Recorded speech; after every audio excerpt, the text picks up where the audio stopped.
See, your subject taxation is broadly divided into two parts, which is of 50 marks. And trust me, if this income tax is thorough, it will really help you in CA final. Whatever I am going to teach you at CA inter level, everything will be useful at CA final. So your target should be make your income tax so thorough that it is useful at CA final level also. Okay.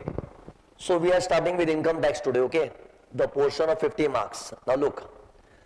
See, first my target is to give you introduction about income tax. In introduction, what I will explain, what is income tax, why income tax, and what do you study in income tax. Three things. Firstly, what is income tax? As the name says, it is a tax on income. Whatever income we earn, from that some portion we have to give it to government. Means for example, I earn 10 lakhs, 20 lakhs, 1 crore, whatever. Depending upon the size of my income, certain portion I have to give it to the government. Now the question is why? Why government is asking me to pay the tax? It is my income, it's my hard-earned money. But government says from that some portion you give it to government. Why? Because government gives you facilities in return. We are using roads, flyovers, bridge, railway stations. So all these facilities do not come free of cost.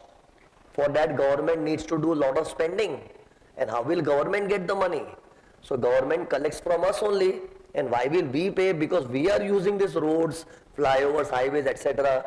It is our duty towards the country. Whatever income we earn, some portion we give it to the government. Now it depends upon the size of the income. For example, I am a very rich person. I am earning income in crores. So I will have to contribute more. And if I am having very low income, my income is less, I will contribute little less. So depending upon the size of the income, everyone has to contribute. So that is income tax, okay. Now main point, what a student has to study. What to study in this subject. So see, in this subject of income tax, you will study how to compute income of any person and how to compute tax.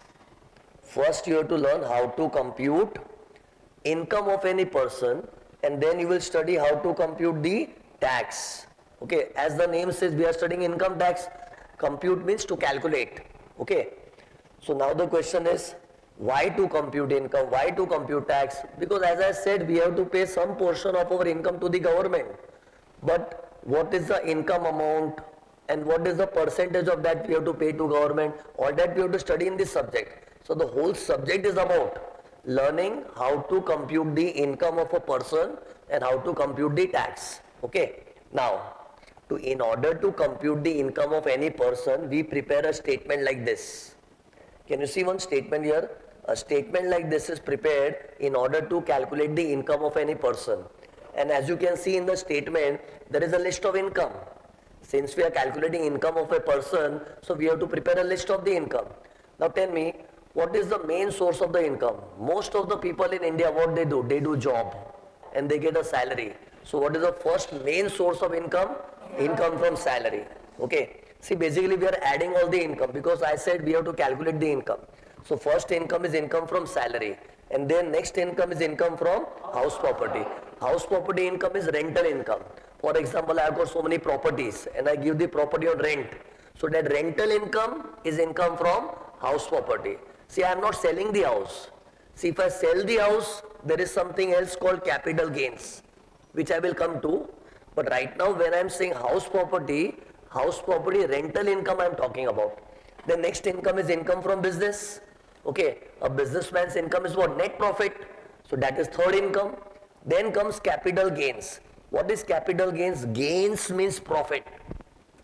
And this is profit on the sale of an asset.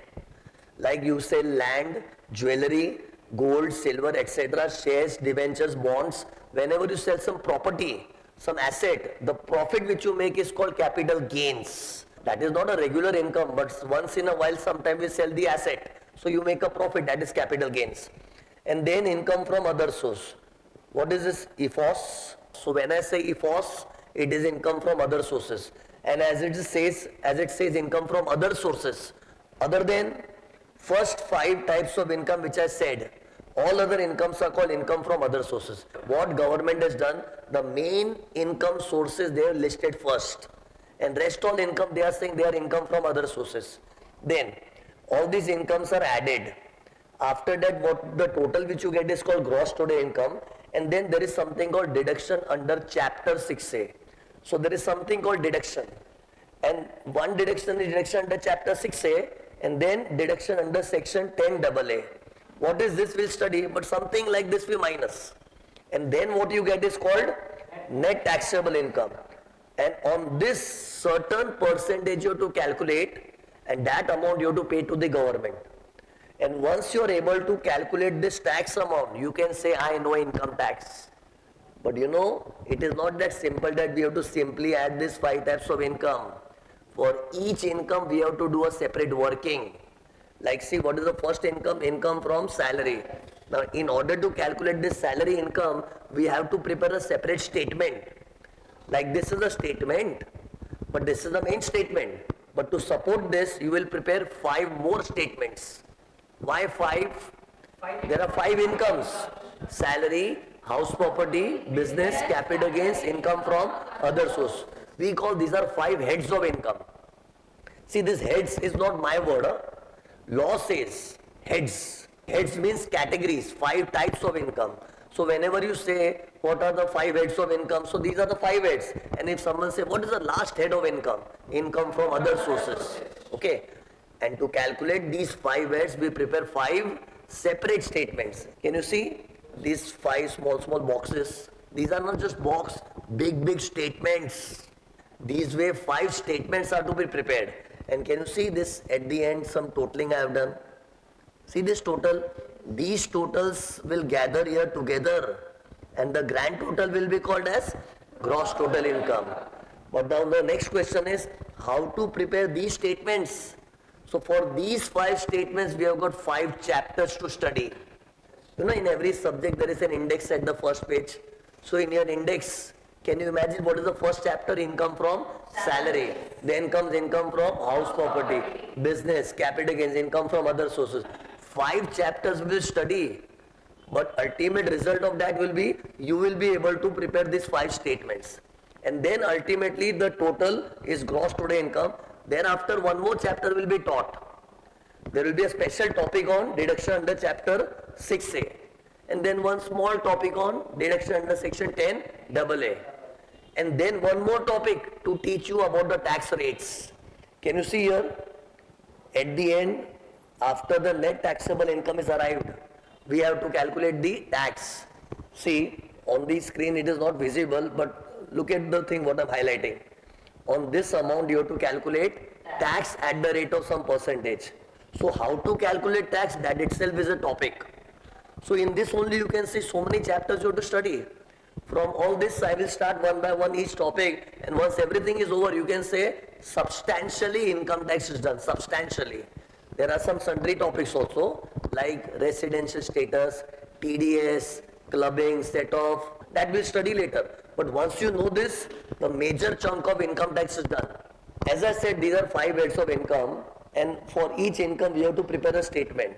Now to prepare a statement there are certain rules. You will be learning the rules from me. But who makes the rules for preparing the statement? Government. And these rules are written in Income Tax Act 1961, Income Tax Rules 1962. There are 2 fat books. One book is called Income Tax Act 1961, other is called Income Tax Rules 1962. Okay, this is like our Bible. We people, chartered accountants, for them it is like a God. Okay, because that is the source of our income in future once you become a CA. So these are 2 books. And you know why 2 books? Because you know what government has done. This book of Income Tax Act, you know, this contains the main provisions. But sometimes, you know, there are some things for which government wants to make more and more rules. So wherever they feel like putting more and more rules, they put it separately in a different book, Income Tax Rules 1962. Because see, if they put everything in one book, the book will become very fat. Already people complain, our Indian law is so complicated, so complicated. That's why to keep the law concise, what they have done, all the main rules they have written in Income Tax Act. But wherever they feel like keeping more and more rules, then extra things they put it in Income Tax Rules 1962. So you are going to study this law, okay? Obviously, we are not going to study the bare act. I will simplify everything in my own language and give it to you. But our source of knowledge is this. Now, can you see the Income Tax Act is 1961. Now the act was passed in 1961. So what does it mean? Before that there was no income tax. 1961 is a year when law was made. That means before that people didn't used to pay income tax. They used to pay. But there was a different law. Income Tax Act 1922. That law was abolished. And a new law came 1961. Now Nirmala Sitharaman is talking about even abolishing things and putting a new law totally in place. Because see, one law after a particular number of years, it becomes little outdated. It needs to be revamped. So they are talking about this, that they will revamp the whole income tax law. But revamp means it will not be like everything will change. But major changes will come. Okay. But anyways, it is not yet been confirmed. They are planning in the next budget. But by that time we will clear our CA Inter. Okay. So anyways, the point is, right now we are studying the act which was made in 1961. But then 1961 is a very old year. So 1961 law, that law doesn't remain constant. This law keeps changing. Every year there is a budget. There are some new changes coming. Changes means it doesn't become totally different, but some changes keep coming. Okay. So we have to study the rule for which year? Every year the law keeps changing. See, you cannot be expected from ICAI that you should have the knowledge of all years. Even I don't have knowledge. I cleared my CA in 1997. What I studied in my time, I don't remember. Because I am into the latest law. Obviously, every year the law changes. I will also forget what I studied in my time in 1997. So every year the rule changes and you are not expected to have the knowledge of all years. So you are expected to have the knowledge of 1 year. And you know what is your year? Financial year 24-25. You have to stick to that year. Whatever rules I am going to teach you, it is applicable for financial year. Did you notice financial year? We never talk calendar year in income tax. Income tax is always April to March. See, calendar year is Jan to December. But I didn't say calendar, it is financial year. So it is April to March. And precisely which April to March? 24-25. 1st April 24 to 31st March 25. That is our fixed year. On that year, they will base the question. Every question in your paper will be based on financial year 24-25. Can you see here? 1st April 24 to 31st March 25. For this year, whatever rule government has made, that you are supposed to study. Now see, in income tax, there are 2 years involved. In 1 year, you generate the income. And in the next year, you pay the tax. Because see, income tax is not a daily or monthly process. It's a yearly process. So what law says? That for 1 year, you have to simply earn the income. Can you see this? This year I have written as year of income. And once you earn the income, after 31st March comes, you need to calculate and pay the tax. And that you have to do in the immediate next year. So there are 2 years involved. In 1 year, you generate the income. Next year, you pay the tax. Okay. And the year in which you pay the tax is called assessment year. The year in which you pay tax is called assessment year. You know why do we call assessment? What is the meaning of assessment? To assess means to calculate and to check. So what calculation and what checking?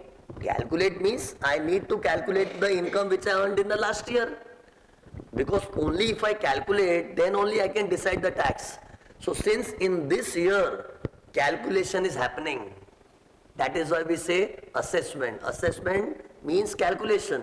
And after we calculate and pay the tax, government does the checking.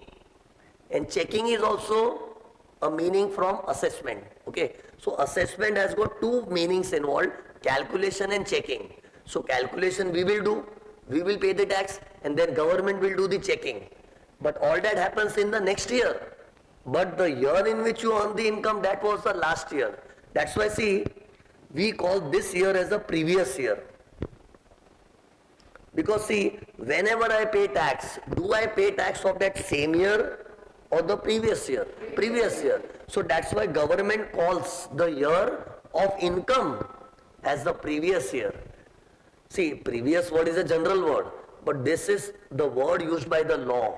Income tax department keeps saying previous year 1920, previous year 23-24. They call every year as a previous year. Why they call every year as a previous year? Because whatever tax government is getting, it is for that year or the previous year? Previous year. And as a student, you know what you should think? The moment we hear previous year means it is a year in which your income was generated. And the moment you hear assessment year means it is the year in which you are going to pay the tax. And our previous year and assessment year is defined in the exam. Students who are appearing in May 25, for that matter September 25 or Jan 26. For all these attempts the year will be same. I should not say this, but then if someone do not clear in May 25, September 25 the rules will be same. Jan 26 also rules will be the same. Okay. Now how do I know all this? That for May, September, Jan the rules will be same. See there is a technique. Look here. Look. When are you giving the exam? May 25. In fact, you will pass in May 25. I will pray for that, okay? But praying will not work, hard work will work. So May 25 is your attempt. So search in this timeline. Where is May 25? See, this is March. So can you see your exam year, May 25?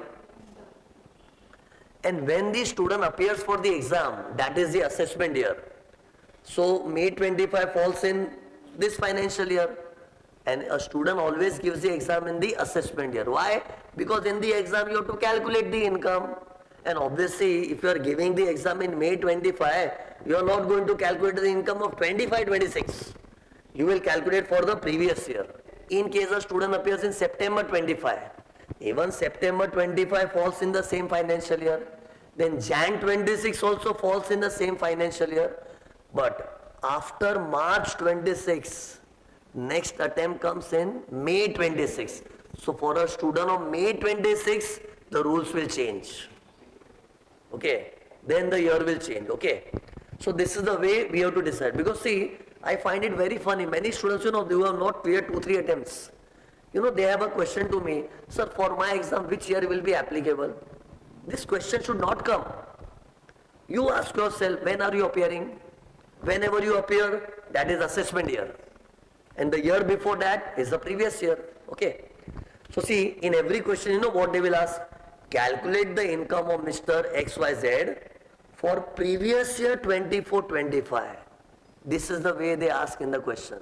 Calculate the income for, or sometimes they write like this also. Calculate the income for assessment year 25-26. See, if they write the word assessment year in the question paper, they will have to write 25-26. If they write previous year, they will write 24-25. But one thing is sure, this will be the fixed year. See, this I have to tell at the beginning of the subject. You know why? Because in accounts, we find any random year. 2016, 2012. Because accounts is same for all year. Income tax changes, so we are specific to the year. So that's it. This completes your introduction. So this completes your introduction of income tax. So introduction, I explained this thing. Then look at the slides. Then I gave the synopsis of how to compute the income. And then our law. And then the concept of previous year and the assessment year. Okay. Now, first chapter will start now. Now from this overview of the whole subject, tell me, it looks like which topic I am going to start now. Yes, obviously a student will think that sir will now start income from salary, but no.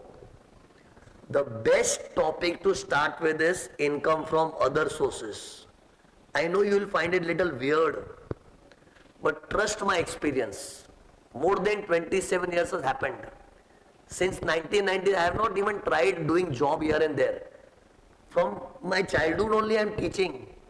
In fact, while I was doing CA, that time also teaching. So, since so many years of teaching, obviously I have seen everything in the world. So, trust my experience, income from other sources is the best topic to start with. Trust my experience. Soon, time and again, I will prove that why did I start with income from other source. That time you will say salute. That was the best topic to start with, because of that top subject is going very smoothly. Basically what happens, these topics, especially when income from business comes, you require knowledge of income from other sources. Now suddenly I am involved in business income topic and items of income from other sources come, you will not get the clarity. You will get the confusion. So although income from other source, it is not that important or a big topic, small topic, but the best topic to start income tax subject. Okay. So our first chapter will be income from other source, and then I will take income from salary. And after that also, I will keep other heads pending. I will directly go to chapter 6A, and then I will explain tax calculation. This sequence is tried, tested and trusted. It's not being experimented on you. So just follow what I'm saying, okay? Income from other sources. What is income from other source? As I told you, look, if some income is not income from salary, if it is not income from house property, if it is not income from business, if it is not capital gains, then it is income from other sources. See what I've written, all the remaining incomes other than the first four heads of income are called income from other sources, okay? Now, in this chapter what you will study, they will give a question. In that they will give you some variety of incomes, all not falling in these five heads. Means obviously this remaining incomes they will give in the question, and then you will have to prepare a statement. So now you know what you have to study, that in this chapter which type of incomes we will come across. Can you name few? Like dividend income. So this way actually you can imagine any income. If it doesn't fall in the first four heads, if it doesn't fall in the first four heads, that means it is income from other sources. So see, for this I have made one keyword. See one keyword. Trust me, this keyword will complete the whole topic. How do I read this keyword? D.W. Ramu, Fakir, G, etc. It is funny, but one day you will feel, in that D.W. Ramu, Fakir, G, sir has covered the whole topic. So just accept this keyword, respect it. D.W. Ramu, Fakir, G, etc. What is this? This is a list of the incomes which fall under income from other source. Now see, when I will tell you the full forms, so I am not just going to tell you the name of the income. See, name of the income, you will also, you heard of the name of the incomes. I will have to teach you that these incomes are taxable or not. In income tax, what you have to study? Whether income is taxable or exempt. Exempt means on which you don't have to pay tax. When law says this income is exempt, exempt means free from tax. We will not tax you. So it is exempt. But some incomes are taxable. That is what you have to study. Look here, I have written, look, taxable or exempt. Means for each income you have to study taxable, exempt, taxable, exempt. This is the language of taxation. Tell me, what is the language of accounts? Debit, credit, debit, credit, debit, credit. What is the language of maths? Plus, minus, multiply, divide. That is maths language. And what is tax language? Taxable or exempt, taxable or exempt. So whenever I come in the class, I will come with some income and then I will explain you taxable or exempt. And see, most of the incomes are taxable. Income is meant to be taxed. But few incomes are exempt. But which few incomes are exempt, which you need to memorize. And there you have to understand the logic also. Don't by heart anything like a rule. If I tell you this income is exempt, you should have the reason, sir, why. Income should be taxed. So although we like it is exempt, exempt we like it or not? Exempt means you don't have to pay the tax. No one likes to pay the tax. We like it. But then you should have a question, sir, why exempt? If you have the tendency of studying with why, you will start loving the subject. And I will make sure, it's my guarantee, you will love this subject. So, in short, in the list of D.W. Ramu Fakir, one by one I will explain which income is taxable, which income is exempt, and if exempt, why exempt. Okay? So starting with the first alphabet. What is the first alphabet? D. D for dividend income. Now dividend income, how do you get dividend income? When you invest in shares. You invest in shares, you get returns from the company in the form of dividend. Okay, why it is called dividend? Because company, whatever profits they earn, they divide it. And to divide gives you the word dividend. We don't pronounce dividend. We call it as dividend, but the word has come from the divide. company is dividing the profits to the shareholders. So everyone who gets the share is called dividend. So now the question is whether this income is taxable or exempt. It is taxable. But here you will find one weird thing. Dividend company is giving out of profits. And on profits, company is already paying tax. And the same profit when distributed to the shareholder, they have to pay the tax again. So this is a typical case of double taxation in India. It is in India only. If you go out of India, you will find dividend income is never taxed by foreign governments.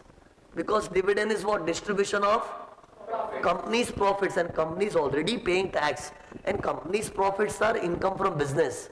Today I told you 5 heads of income. In that, company's profits is income from business. So company is already paying tax. On that, shareholder has to pay the tax again. So it is a typical case of double taxation. But can't help. Some things are weird, but we have to accept it. And what is the thinking of government behind this? That there is a vast distance between the company and the shareholders.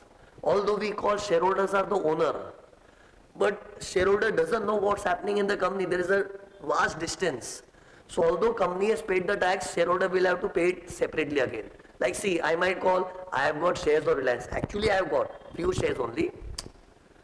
So I can say I am the owner of Reliance. Shareholders are the owner, but I don't even know where is Reliance, where is the office. Although I am from Mumbai, but I don't know where in Mumbai Reliance office is there. I don't know, but I am saying I am owner. So this shows what there is a vast distance between company and its owners. So although company has paid the tax, shareholder has to pay the tax again. Dividend income is taxable. Then next income is winnings. W stands for winnings, lottery winnings, winnings from horse race. So there also some winnings comes. So any types of winnings, it is income from other sources. But as a student you should check, just because sir is saying income from other source, it's not income from other source, you should check it. What you should check? Check here. Does winnings fall here? Does it come from salary? Is it in job you get? No. Business? No. Capital gains means you have to sell the asset. So winnings doesn't fit anywhere. See, in short, you also check. I know I am going to teach you right only. But as a student, you should convince, yes, dividend and winnings, the sir has taught 2 points. They are not falling in the first 4 heads of income. Say heads of income. Okay. So that's why they are rightly placed in income from other source. Now, even winnings is taxable. Why it should be exempt? You are actually getting the winnings in free without any hard work and effort. On mobile, I was playing a game, I won 15 lakhs. Everyone do not, but people win. So there is no hard work, no effort. It is a free income. Pay the tax. It will be taxable. See, I will continue this theory ahead. Before that, I want to show what they will ask in the question. Because ultimately you have to solve sums. So if you are mentally prepared that what they are going to ask in the question, what you have to prepare in the answer, then you can learn the theory with full attachment. Okay, yes, this theory will help me, this theory will help me. Because you know what is the target of the question. In question, what they will do? See, I have just completed D and W. In between, I am just shifting to this, what is asked in the question. So tell me in the question what they will give you. They will give you a list of incomes. And trust me, whatever list they give, it will be from D, W, Ramu, Fakir, G. Only these incomes will come. Based on experience I have seen. Actually speaking, there can be many incomes in the world. But I have written etc. But mostly in the exams you will see only these incomes appear in the question. So you will be given a list of income. Then in the answer what you will prepare? A statement of income from other sources. And then what you will do? For each income given in the question, you will decide whether it is taxable or exempt. See, look here, I have decided. Few incomes will be taxable, few incomes will be exempt. See, this I have randomly written, T, exempt. So let's assume first 2 incomes in the question are taxable. Third income is exempt, then taxable. So this you will have to identify based on the knowledge which I am giving. And then in the answer what you will do, look, literally you will have to copy this income and paste here. Literally copy paste. See, you want to see how I have done copy paste? Look, copy, paste. But only the income names you have to copy paste. Regarding amounts, you have to be careful. Don't just copy all the amounts in the statement. For you are not getting marks for simply copying. For amounts, you know what you will do? The incomes which are taxable, you will write the amount. Incomes which are exempt, you will put dash. Okay, so see what I have done here. Taxable income, write the amounts. Exempt income, put a dash. Taxable income, write the amounts. Exempt income, put a dash. So in my example, first two incomes were taxable, so I written the amount. Same amount which is given in the question you have to copy. And those which are exempt, you have to put a dash. This way, you will have to then total up. And the final total is called what? Taxable Ifos. And then this way your sum will end up. In this chapter, you have to do this much only. This is the beginning, right? But then what to do with this? See, our sum ends here. But what to do with this? So see, after this, what should come to your mind? You know, this figure will be transferred here. Okay? And then, along with this income, there are brothers of this income. Other brothers are salary, house property, business, capital gains. All that will be totaled up and the grand total is called gross total. Then deduction, etc., etc. In short, every time, you know, whatever we are studying, trying to connect with our main goal. Okay, our main goal is to prepare this statement, and for this amount we calculated by preparing this statement. Okay, so tell me, dividend and winnings we did. So this, if it comes in the question, what you will do? You will put dash or you put an amount? Amount, because they are taxable. Then next alphabet is R. R stands for rent income. And can you see there are three R's? All three are rent income. But then listening to the rent income, you will feel, but sir, rent income is in income from house property. But that is house property rent. House is not the only thing which gives you rent. You can get rent from camera. You can get rent from plant and machinery. You can get rent from furniture. So anything other than house, if it is giving you rent, it goes to income from other sources. The other sources means other than the first four heads. So rent of house, it is income from house property. Rent of other asset, it is income from other source. Now main question is taxable or exempt. See, whenever I speak about some income, back of the mind, you know what should go on? This income I know, tell me it's taxable or exempt. You should be desperate to learn taxable or exempt. It's taxable. Why exempt? There is no reason to exempt it. You are getting rent from renting the machinery, furniture, etc. Pay the tax. It will be taxable. But see, this was R1, rent of other assets. Then there is another R, rent from subletting. Wait, before that one, what did I say? What was R1? Rent from other asset. Other means other than house property. Now you know what is the meaning of house property? Any structure of four wall and a roof. See, sometimes in the question they give rent of a factory. So students get confused. Factory? See, whether it is factory, godown, showroom or a classroom, any structure of four wall and a roof, it is house. See, house is a place where you can take shelter. So it can be a godown also, it can be a warehouse also. So any structure of four wall and a roof, it is called house. So house doesn't literally mean the place where we stay at home. Take it in a broader sense, okay? So tell me, if in the question they say rent from giving the shop on a rent, shop is given rent. So shop is a four wall roof, it is house property. But other than four wall roof structure, they are called income from other sources. So I wanted to clarify that. It was R1 only. Yeah? Second R is subletting.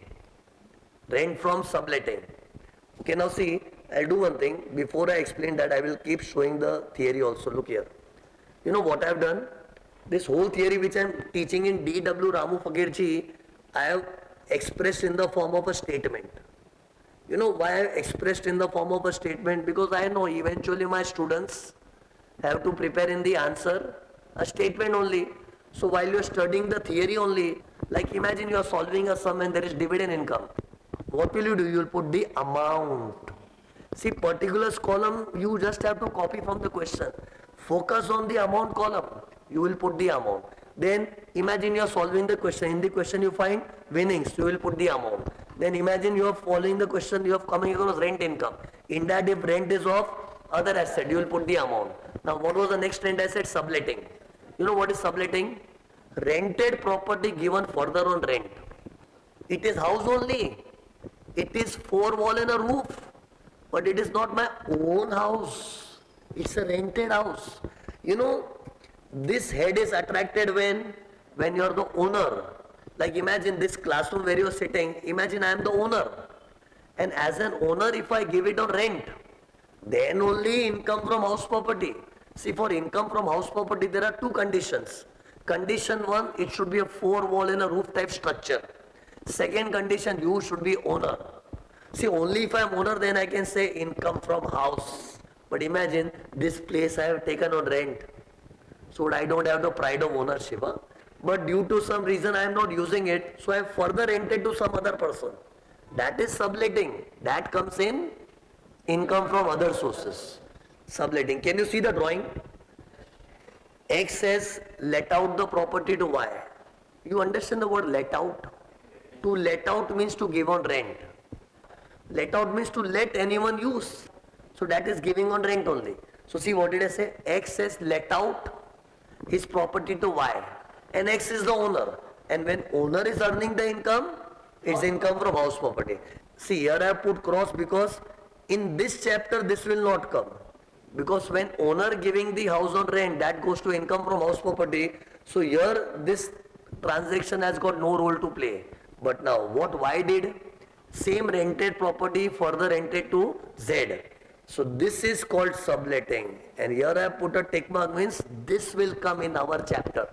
And even this is taxable. Don't forget the bottom line is you have to learn it is taxable or exempt. It is taxable. Okay. See, you are noticing that all the incomes are coming to taxable only. See, most of the incomes are taxable only. In the question, suddenly some random income comes which you never heard of. You will be confused for a moment. And once you have heard about this income, you know, you will feel like it's heard of. So once and come in the question, you will confidently say, yes, sir, has taught this, it is taxable. Then there is one more rent. There are three rents. Huh? Second was subletting. Then third rent is composite rent. Composite means combined rent of building plus other assets. You know, actually building means four walls and a roof. That comes under income from house property. But see, if building alone is given on rent, then it is income from house property. But imagine a building, inside there is machinery installed, computers, furniture, air conditioner, everything is installed. And the whole property I have given on rent together. So there are multiple assets being rented. So it is composite rent. Composite means combined. In my example, what was the combination? Building, machines, furniture, computer, air conditions, everything is combined let out. And then, you know, in real life what happens? People make one single agreement. You know, when you rent out the property, you make an agreement. So in the agreement, they don't do the bifurcation. That this much rent is of building. They don't do the bifurcation. They charge a lump sum amount. Take this whole property, give me 1 lakh per month. So you don't know the breakup. So, but your heart feels, you know what? There is four wall and a roof, which should go to ideally income from house property. But I don't have the breakup. Because along with that four wall and a roof, there is machine, furniture inside. And I don't have the breakup. So in such helpless situation, you put everything in income from other sources. If you are not able to split, they rent. See, if possible to split, then what to do? You should split the component of building, four wall and a roof, and that should ideally go to income from house property. But if you are not able to split, then put the whole thing in income from other sources. Because see, if such cocktail things, you put it in income from house property. If you put such cocktail things in income from house property, it is insult of house property. What will house property say? I don't have any respect or what? I consider only four walls and a roof. So that's why we cannot put the cocktail rent in income from house property. So it will go to income from other sources. But this is if the rent is not separable. Huh? If it is separable, then the rents of respective asset will go in respective heads. But see, in the question you will check the, na? But trust me, most of the question they don't give the breakup. They give a mixed rent. It includes building, furniture, machinery, everything. They don't give the breakup. Then put everything in income from other sources. So see here, I have written here composite rent of building plus other asset. See why building is written separately, because building is 4 walls and a roof. And other assets are items of income from other source. But since breakup is not there, everything comes in income from other sources. I hope you can see this. Building plus other assets. Okay. So just remember like this: rent, rent, rent. Taxable, taxable, taxable. Other assets, subletting, composite. Other assets, subletting, composite. Now see, in Ramu, next alphabet is A. A for agriculture income. This is exempt, because we give importance to agriculture, farming activities, because agriculture is the source of our livelihood. We eat food that comes from agriculture only. And government of India gives importance to agriculture. That's why the people who do farming, farmers, their income is completely exempt from tax. Okay. But if the agriculture income is in India, if you do farming activities in China, Japan, then it will be taxable. See, for example, I am from India, but I have a farm in China. I do agriculture in China. Then also, government will tax me in India. I cannot say my agriculture is happening in China. Why are you interested in tax? Government will say you are staying in India only, na? To hell with your farming in China or London or Dubai. When you stay in India, it is your duty to pay tax to India. And this is taxable also, because I am doing agriculture in China. Yes, if I do agriculture in India only, then my income is exempt. But it is written in the law, and in the law it is written in some section. There is one section 10(1). This section says agriculture income is exempt. 10(1). 10(1). Do you have to remember the section also? See, we are studying Act. Act has got sections. So this is section 10(1). So look at this, I have written here, read. Agriculture income, if it is in India, exempt under section 10(1). Are you noticing dash under section 10(1)? That you have to write in the bracket, huh? But if it is in foreign country, it will be taxable. What if the problem is silent? Then assume it is in India. We are Indian. So problem is silent, we will assume it is in India, and you will put a dash, exempt under section 10(1). So this is A. Ramu A. Next alphabet is M. MPs and MLAs. Member of Parliament, member of Legislative Assembly, these people get salary. And their salary is also taxable under the head income from other sources. Members of Parliament and members of Legislative Assembly, we call them MPs and MLA. They get salary, a fixed monthly salary. But that comes to income from other sources. So what is weird? It is salary, it should come under the head income from salary. See, for each income we prepare separate statement. See, in accounts what we do, we put everything in one profit and loss account. But taxation is classifying 5 heads of income. So this income you should feel it should go to income from salary. So see, it should come here. But I am saying no, it is income from other source. You know what is the reason? Look, an income is called salary only if there is a master and servant relationship. We call it as an employer-employee relationship. Your boss is your employer and you are the employee. You are like a servant. Only if that relationship exists, it is income from salary. But you know, MPs and MLAs, they are not employees. You know, students think, no sir, they are employees of government. No. If they are employees of government, then who is government?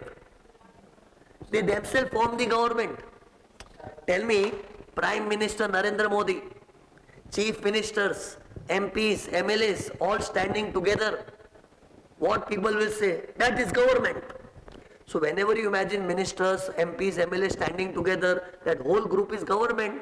So MPs and MLAs, they themselves are government. They are not employees of government. So now you will ask then why salary?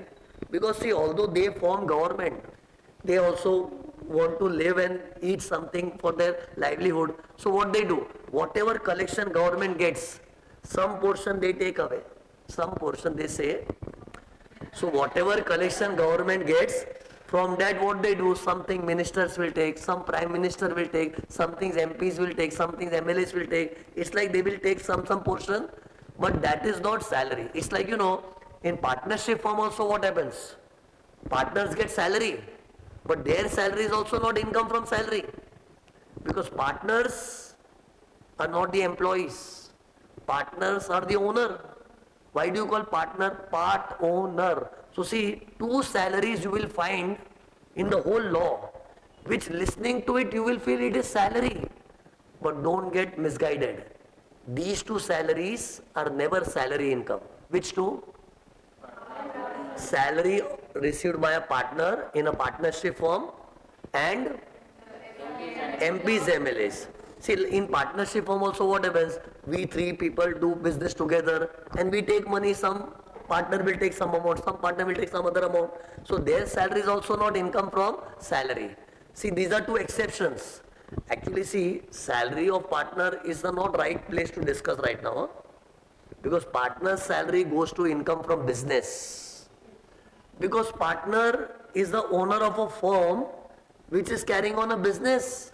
So imagine if I'm a partner here, so the whatever income I get, it is from my business only. Partner's salary actually I should talk about in business income only, but why I'm talking right now, I wanted to give you two exceptions. There are two salaries in this world, which when you hear you feel it is salary, but they are not income from salary. It is MP's, MLA's income from other sources. Partner's salary will be income from business. And rest all salaries, people who do work like slaves, their salary is income from salary. Right now I am not discussing partner salary here. In our Ramu, can you see Mu M?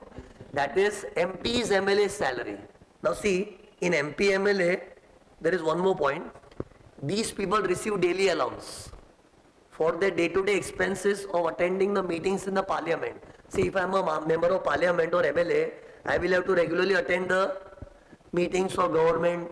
So I have to travel long way. So I have some petrol expense, etc. So for the day-to-day expenses, they are given daily allowance. That is tax-free, exempt. Why? Because law feels that daily allowance, they are not enjoying the money. That is actually spent in their day-to-day expenses on attending meetings in the parliament, etc. So since they are not able to enjoy that income, no tax. Okay. But the salary which they get, they fully enjoy with their family. That will be taxable. But the daily allowance is officially spent in the day-to-day expense of attending parliament meetings. That's why it is free from tax. And the moment I say exempt, you should ask me the section. Don't ask, you should imply now it will be always 10.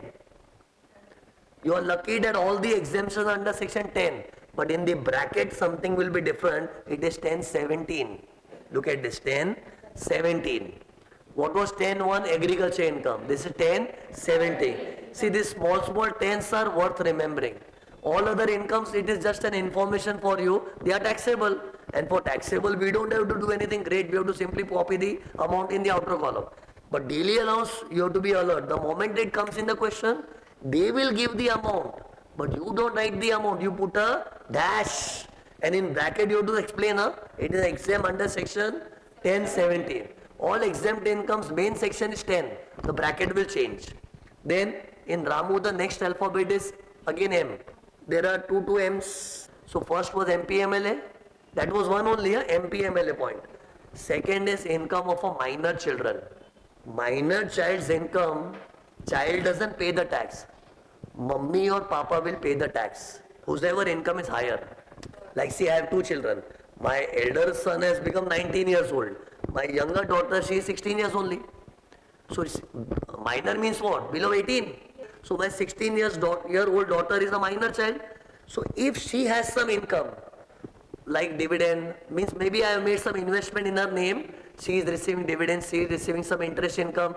So whatever income comes in her name, on that who will pay tax? Either me or wife, whosever income is higher. So let's assume I am earning less, my wife is earning more. So wife will have to pay the tax, whosever income is higher. So minor's income is taxable in the hands of either father or mother, whosever income is higher. Now you should have a doubt, sir, why? It is minor's income. Why mom and dad will pay the tax? So see, don't think you understood the logic, huh? The real reason for this, it will be too early for you to digest. Because it also requires the knowledge of tax rates. So these things, since I have not taught you, I will not explain the logic of why minor's income parents are paying the tax. But this reason is pending. I will explain, trust me, at the right point of time. Till that time, just add as a rule that whatever income minor is earning, he or she will not pay the tax. Who will pay? Father or mother, whosever income is higher. And the one who pays the tax will get exemption of 1,500 per child. Like if my minor daughter, she has income of 10,000. So 10,000 minus 1,500. Only balance will be taxable in my hands. Assume my income is higher compared to my wife. Huh? So when I prepare my statement of income from other source, I will put my daughter's income in my statement. But how much? My daughter's income is actually 10,000, but 1,500 exempt. 1,500 is a fixed amount.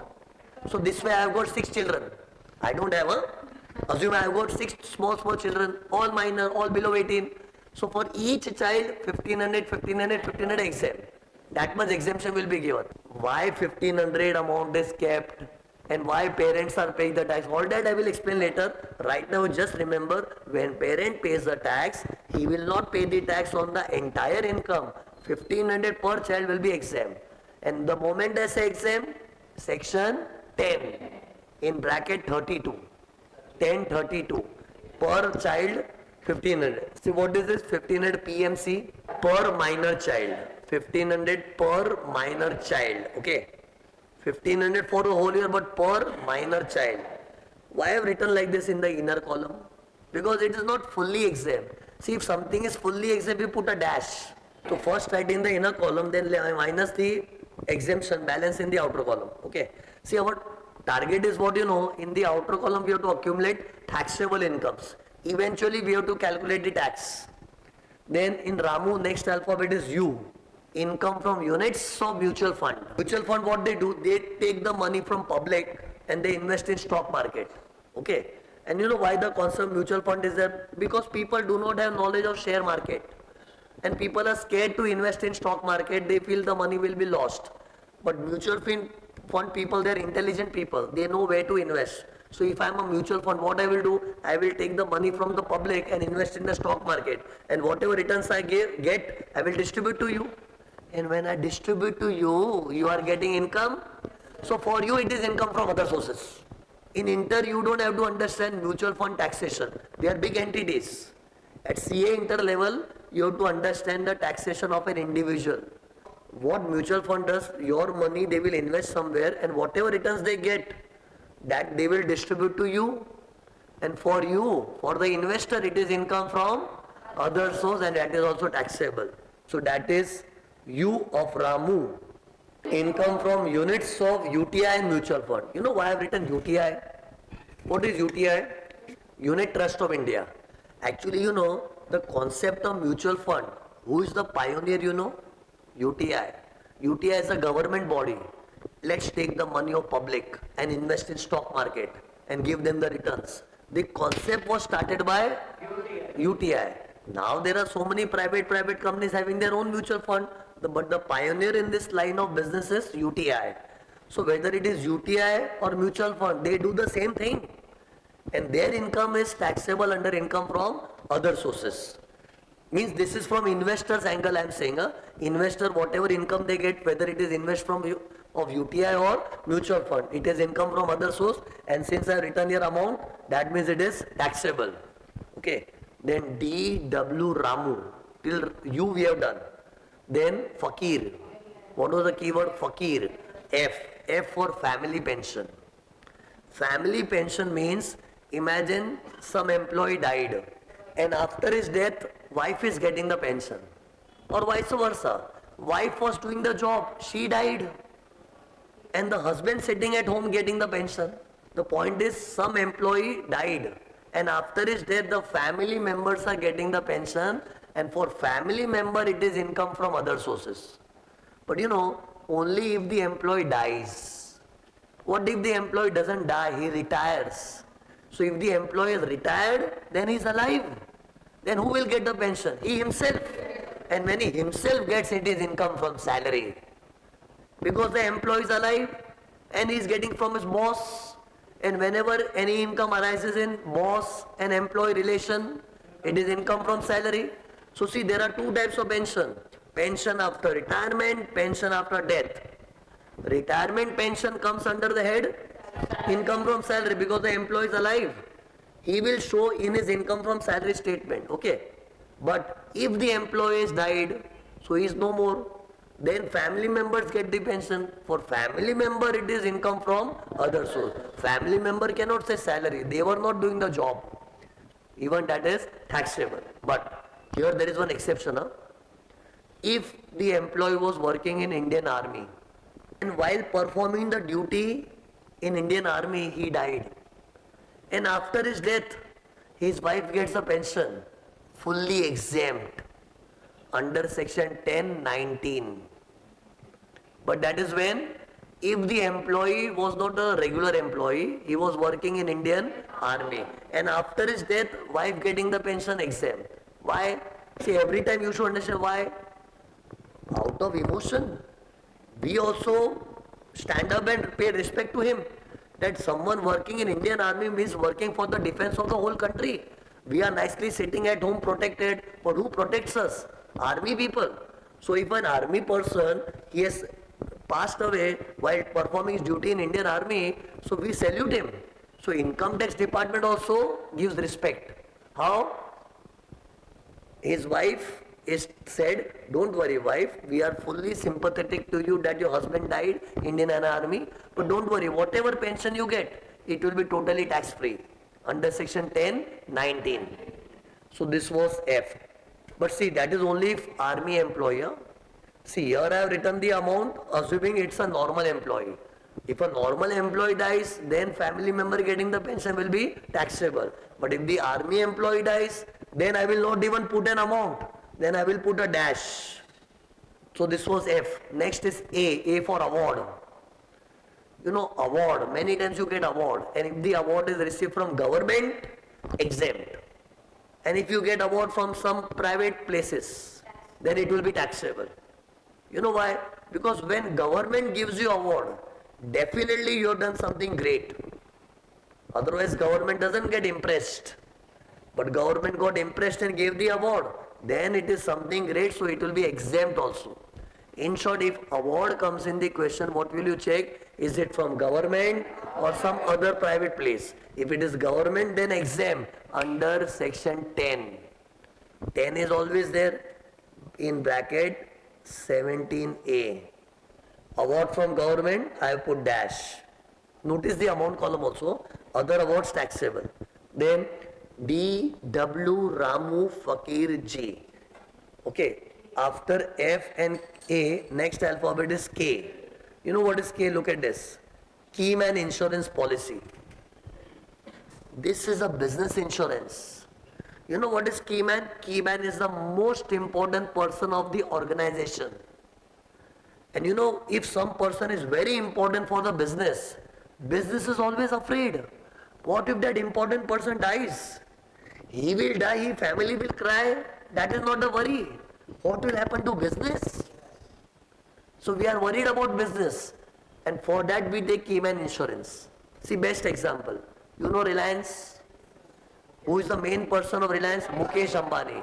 So Mukesh Ambani is the most important person. Keyman means very important person.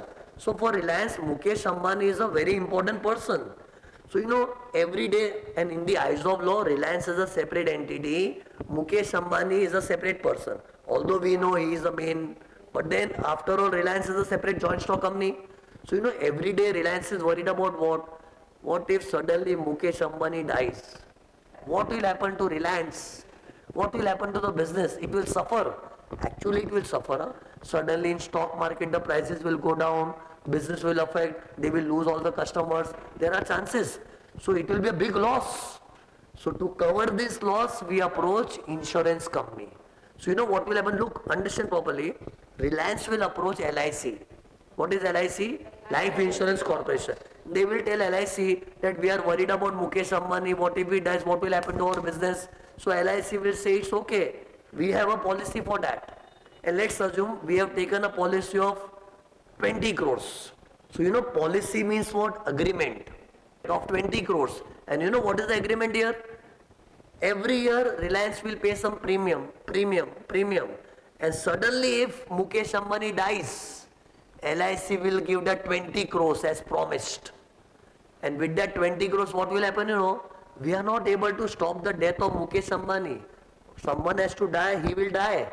But after his death, we will be able to absorb the loss.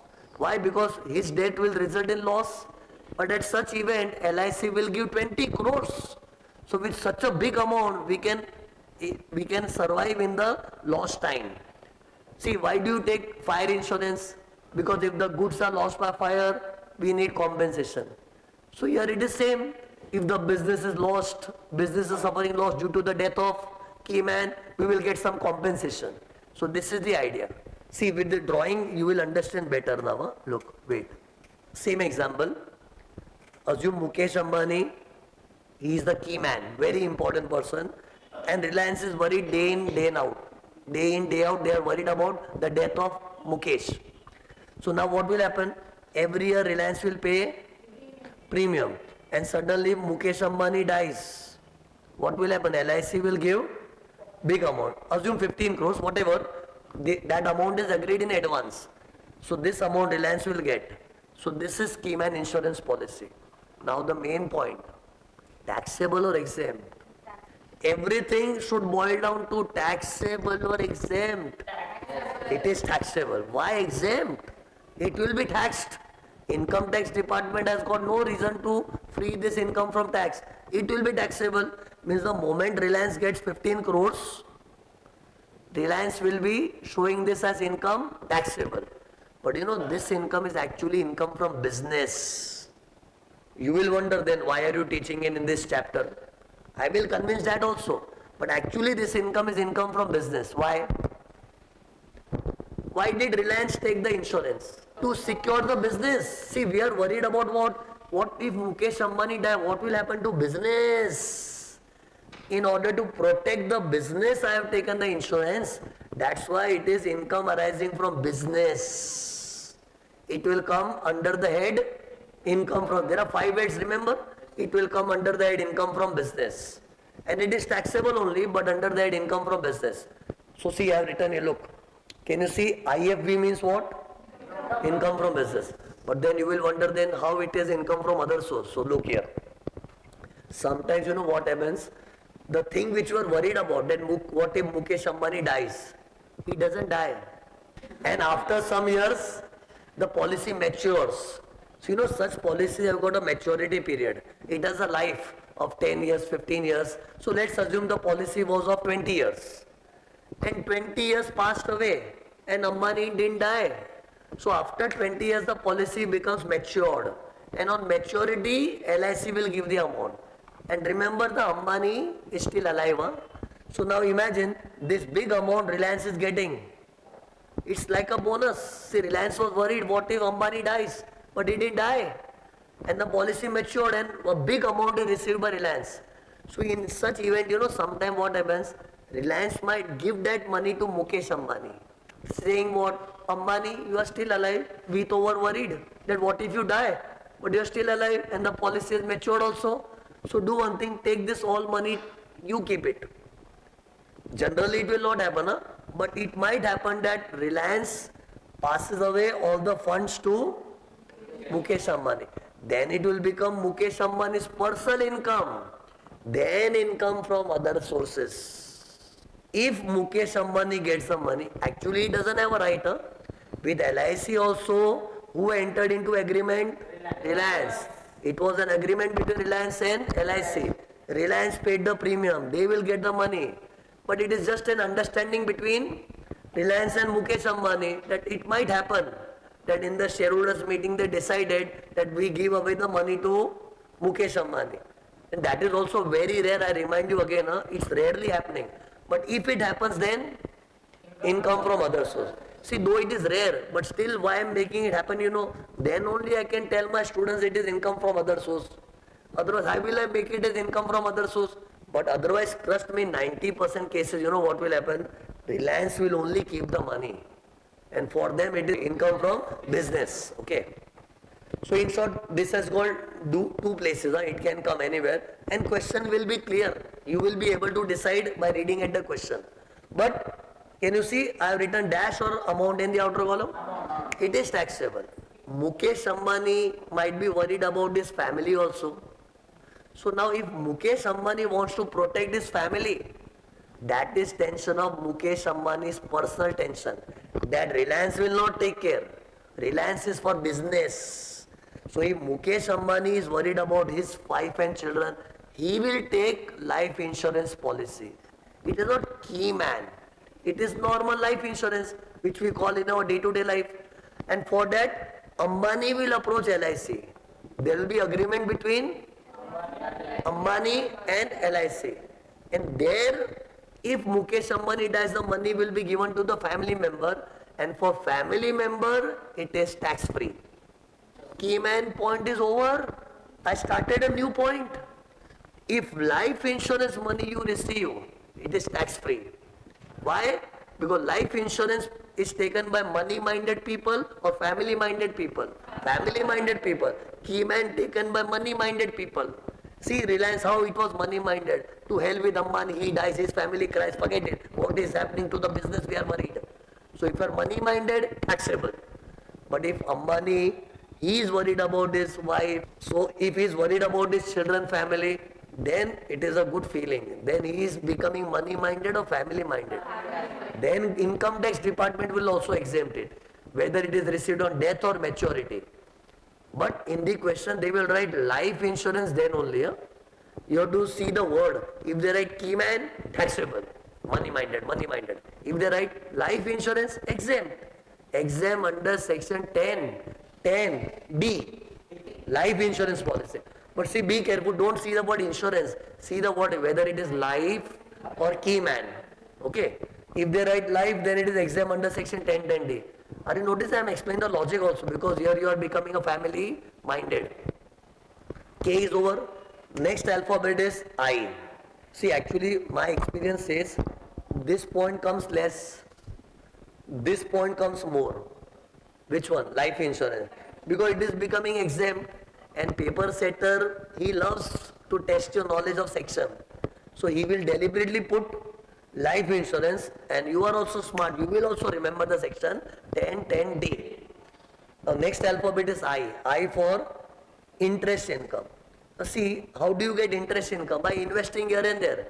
Either sometimes you put the money in bank, or you deposit somewhere, or you invest in debentures, bonds. So interest has got various sources. So interest income, what do you think? Should it be taxable or exempt? Taxable. See, everywhere you check, it is not falling in other heads. What was it is not salary, it is not house property, it is not business, it is not capital gains. So it is income from other source. And it is taxable also. But there are 4 interest incomes, look, which are exempt. I have made a keyword for that. Look here. Can you see GPS? GPS is a short form. Under GPS, there are certain items of interest income which are tax-free. I'll tell you the full form. Look, G for gold bonds. Interest on gold bonds. You know what is the gold bonds? In this, you have to invest gold. Generally, you invest money. But gold bonds are bonds where you will give your gold to government. Imagine at my home there is 1 kg gold. So what I can do, I can give my gold to government, and they will give in return a certificate, bonds. And my gold will be taken away by government. And my gold is not gone. On maturity, I will get back my gold. Redemption. Bonds will be redeemed after 10-15 years. So whatever gold I gave, I will get back. So my gold is not lost. It is blocked. I will get back. And till I get back, every year I will get interest also. It is a good facility. Imagine if my gold would have been at home only. So it would have appreciated. See, appreciation will happen this way also. When I get my gold, I have got 1 kg gold, they will give 1 kg only, and the value will be appreciating only. But if I keep it at home, I will not get interest. The gold of 1 kg will remain gold of 1 kg only. But same thing if I give it to government, so my 1 kg gold I will get back and every year I will get interest. I am able to monetize my gold and that interest income will be exempt. Why? Because these bonds are issued by government and government wants that people should take interest in this. See, whenever government wants to attract people, they make attractive rules. So here what was the attraction? Come on India, come on. Invest your gold in our bonds. The interest which you earn every year, it will be tax free. So that incentive is given so that people will take interest. And you know why is government behind give your gold, give your gold? Because people waste the gold at home. That's what government said, don't waste your gold, give it to us. You will get interest every year. And you know what government will do with the gold? They might melt the gold and they will make the best use of the money. At the end I will get my gold, maybe in a different shape. But at least government can take gold of people and they can make some better use of that. And investor is also getting the advantage that every year they are getting interest. So it is a good scheme. But this scheme doesn't come every year in India. It came in 2015. Before that it came in 1999. Only 2 times only this scheme has come in India. 1999, 2015. So whenever in the question they give gold bonds, they will write like this. Gold bonds under gold monetization scheme 2015. So you don't have to do something with that year. It is just they will write like this. So you should understand, oh, this is the gold bonds which sir was teaching. And interest on that is exempt. See, main point is interest will be exempt. Reason? Because it is government bonds, government wants to promote it. And section for this is 1015. Then one more alphabet. G was gold bonds. Next alphabet is interest on post office savings bank account. I call this as POSBA. Means even in post office people have bank accounts. Okay. Like you normally open bank account in a bank. But in post office also there are investment schemes. There are many schemes. But if you invest in post office savings bank account, the interest of that is exempt. Okay. Reason? Because post office is owned by government.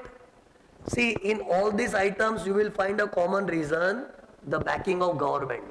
And whenever government wants to attract people towards it, they exempt the income. So even post office business is run by government.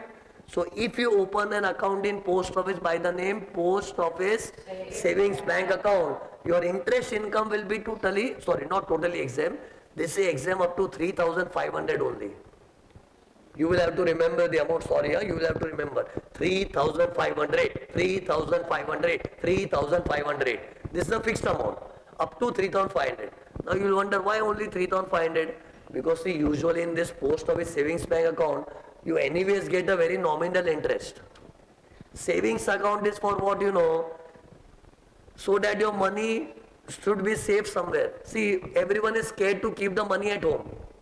We worry, what if a thief comes at my house and steals the money? So to keep the money safe, we prefer either bank or post office. So money is kept safe in post office and there you don't get much interest. Hardly you get some, 4-5% interest. Hardly. Very nominal rate of interest you get. So already the interest income is so less. So government says 3,500 is sufficient. But if someone is a fool, he has kept crores of amount in post office savings account. Usually people never do. A wise person, what he will do, he has got so much money, he will make FD.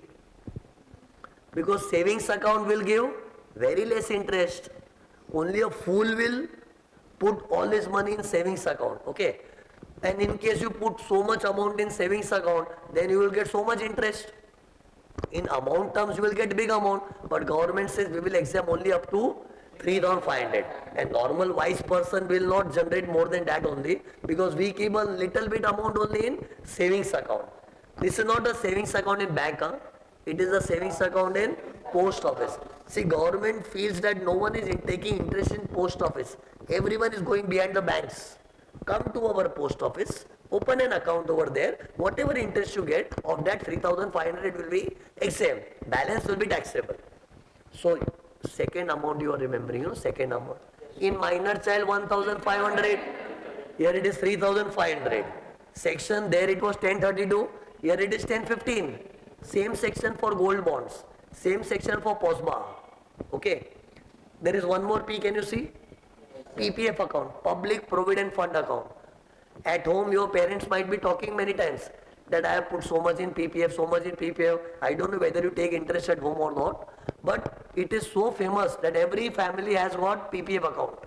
What is the full form? PPF? Public Provident Fund account. So you know why it is called public? Because this account can be opened by anyone. See, one provident fund is there which is there in jobs. That is different.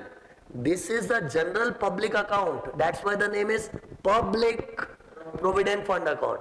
This account you can also open. If you want to open this account, where you have to go? You go to any bank. Go to any bank, Bank of Baroda, State Bank of India. Go there, tell them I want to open PPF account. They will give a form, fill the form. That account will be created, and interest from that account is tax free. Why? Because although this account you open in a bank, this account is managed by central government. Basically, government started this scheme. Why? Government wants that people should save the money. See, people going in job, they automatically have the provident fund in the job. But what about general people? Everyone should make some arrangement of provident fund. See, provident fund is a arrangement so that you can survive in old age. So they are trying to encourage general public, come on public, go to any bank, open an account, save your money. It will help you in old age. And government is so desperate to encourage this, that's why they are exempting it also. And government's formula has succeeded. There are many people, almost everyone has kept PPF account.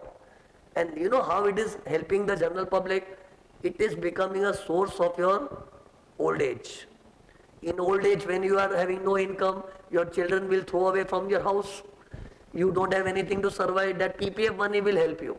So that's why, see, sometimes government does something in public interest. Public is, sometimes, dumb. That's why government says open PPF account, we are telling for your benefit only. But you are not understanding your benefit, so we are giving incentive also. And the incentive is interest will be exempt. But here the section is 1011. See, everywhere the logic is same because these are government investments.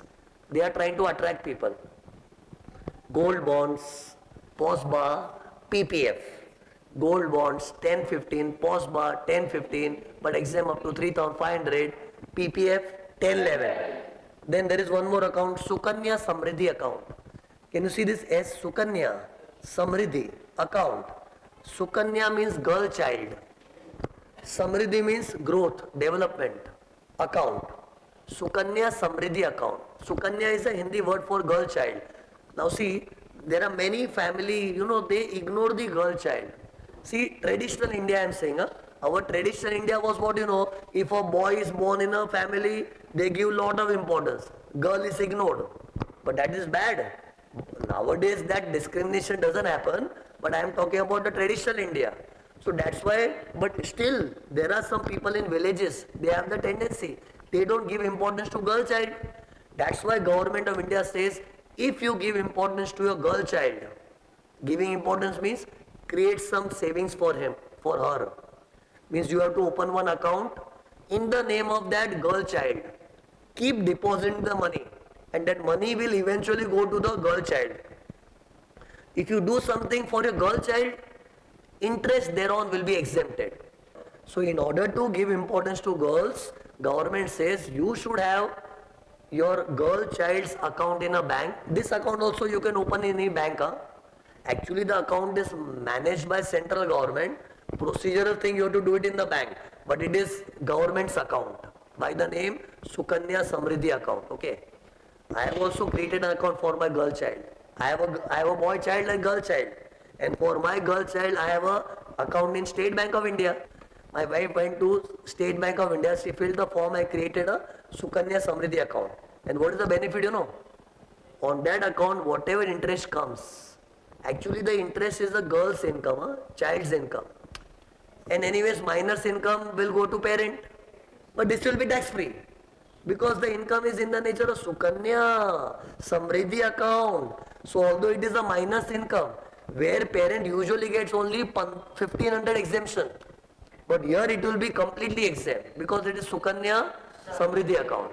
So that means if my daughter has got some other income, then exempt up to 1500 for the parent. But my daughter is having Sukanya Samriddhi account interest, it is totally tax free under section 1011, yeah? 1011A. So see, 1015 had two things, gold bonds and POSBA. 1011 PPF, 1011A Sukanya Samriddhi account. All our investments of government, you invest here, interest income exempt. See, how to remember this, you know, gold bonds, POSBA, PPF Sukanya, gold bonds, POSBA, PPF Sukanya, these are exempt. So the moment you see interest income in the question, that rhythm should start, gold bonds, POSBA, PPF Sukanya, gold bonds, POSBA, PPF Sukanya. If that is there, exempt. Rest all taxable. Okay. Tell me in the question they give interest on bonds of Infosys. Taxable. See, they can give anything. But you have to be formed with gold bonds, POSBA, PPF Sukanya. Only that is exempt. Rest all will be fully taxable. Interest is over. Next income is royalty. Royalty income, how do you get? For example, I write a book. Like my CA final direct tax book is there. And from that book I get royalty income. How royalty income is earned? See what I have done. I wrote my book of income tax and I gave it to a publisher in New Delhi. And what is our agreement, you know? He will print books. He will market the books across the India. And whatever sale happens, 10% he will give it to me. Why only 10%? I am the author of the book. But I will get only 10% because printing of the books, marketing of the books, all the cost, distribution, etc. Who will bear? Publisher. As an author, I just have to write a book and give the data to the publisher. For that, I will get my commission. We don't call it as commission, we call it as royalty. And that is usually in real life 10%. There is no rule as such. If I am a very famous author, I can dictate that whatever sale happens, give me 25% as my share. But usually in the market, there is a trend of 10% author will get. And that income is royalty income. And even this is taxable. See, I am explaining the nature of the income, but we are more interested in what, you know, taxable or exempt? Taxable. Taxable. Income will be given in the question only. It is just, as a sir, it is my duty to explain what is royalty. I have to explain. But for a student, it is given in the question. You just put the amount in the outer column. That's it. So D, W, Ramu, Fakir, G. G for gift. Gift is also treated as income. Okay.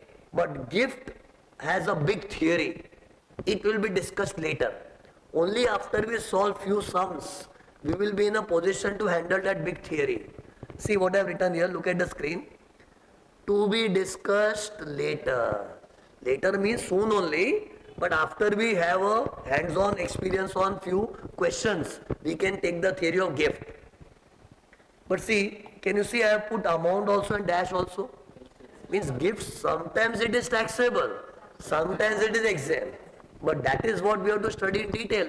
The total of the statement is called taxable income from other sources. See, although I have covered all the incomes which are usually found in the question, by chance if you find some income which I didn't discuss in D, W, Ramu, Fakir Ji, don't worry. Just put the amount in the outer column. If something is exempt, be assured I have taught you. But if you find some random new income which you have never heard, then don't think, sir didn't teach this income only to us. It's okay. If I am not taught means it is taxable. But trust me, most of the incomes in the question which you find, it will be from D, W, Ramu, Fakir Ji, etc. That's why see I have kept etc. here. Anything is possible. But that those incomes, there is nothing to discuss about, they are all taxable. So our basic theory of D, W, Ramu, Fakir Ji is over. Okay. Now after this theory, next comes what? Look here. Now the next theory is summary of the sections. Did you notice these are the sections we did? So many sections we studied in the journey of D, W, Ramu, Fakir Ji. So tell me one by one. So see, let's start. What was 10.1? Agriculture income, but that also in India it should be. Huh? Then 1017, no, MPs and MLAs daily allowance. See, I have written here. Then 1017 awards.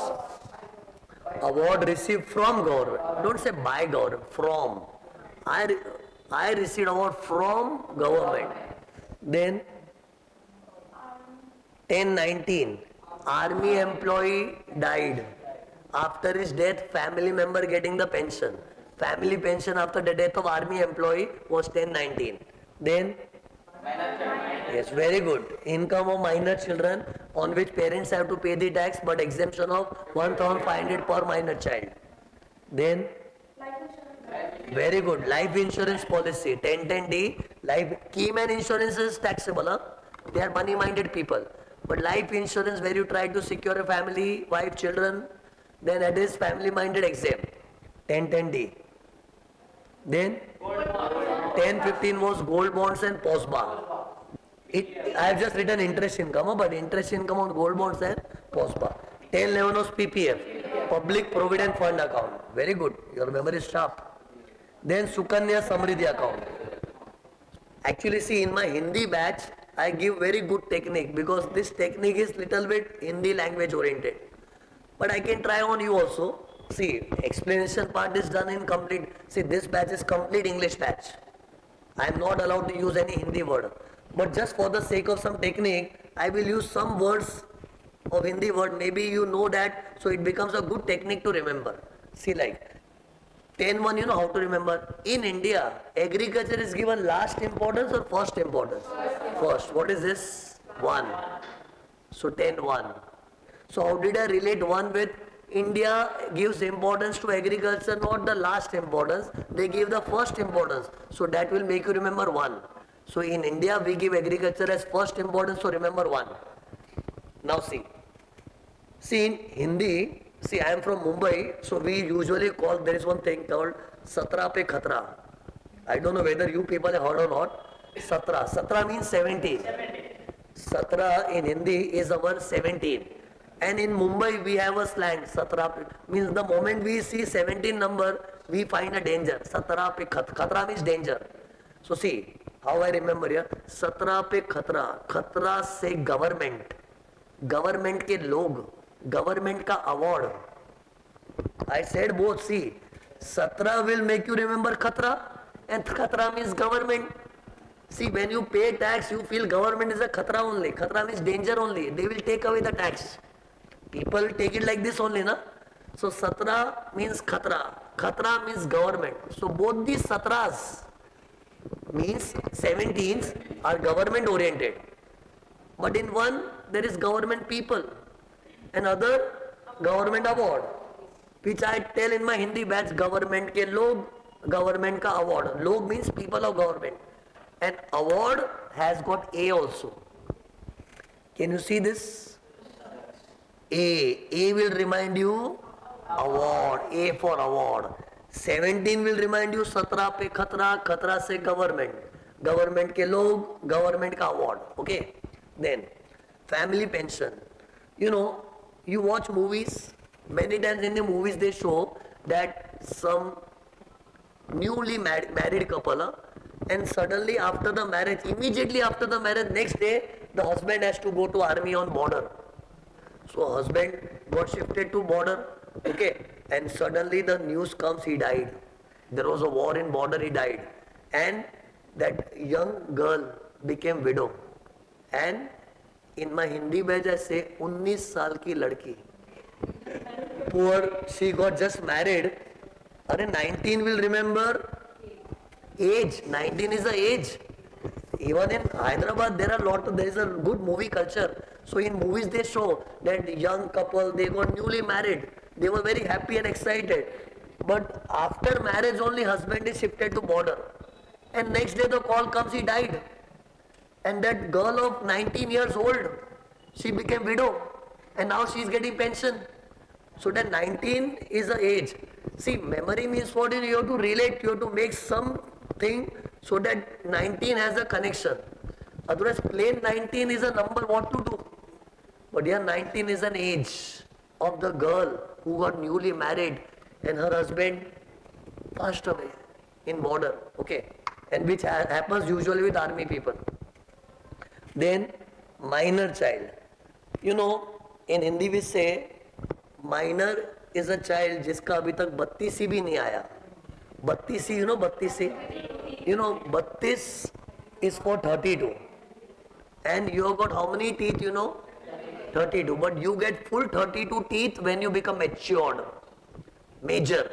But when you are a child, like when you were, imagine when you were 10 years old, did you have all 32 teeth? You have got only few, you are having few teeth. So minor is a child who has not even gained his 32 teeth. So just remember, see, in my Hindi batch it goes, because in Hindi this is very normal, 32 bhi nahi aaya, all that, okay. But it's okay, you can remember 32 teeth. In English also we have got 32 teeth only. So minor means he is not grown up, he is a child, he has not even gained 32 teeth, okay. Then life insurance. Tell me who takes life insurance? The one who is worried about death. D for death. 10 D. D for death. So D will remind you of death. Okay. Then this 10-15 actually doesn't have good technique. But actually what was 10-15? Gold bonds and post-bar. Gold bonds and post-bar was there. But see, one far away technique I have made. Do one thing, just count the number of alphabets in interest incomes. Count the alphabets in interest income. See, we will count together. Look, I, 1, 2, 3, 4, 5, 6, 7, 8, 9, 10, 11, 12, 13, 14, 15. There are 15 alphabets in interest incomes.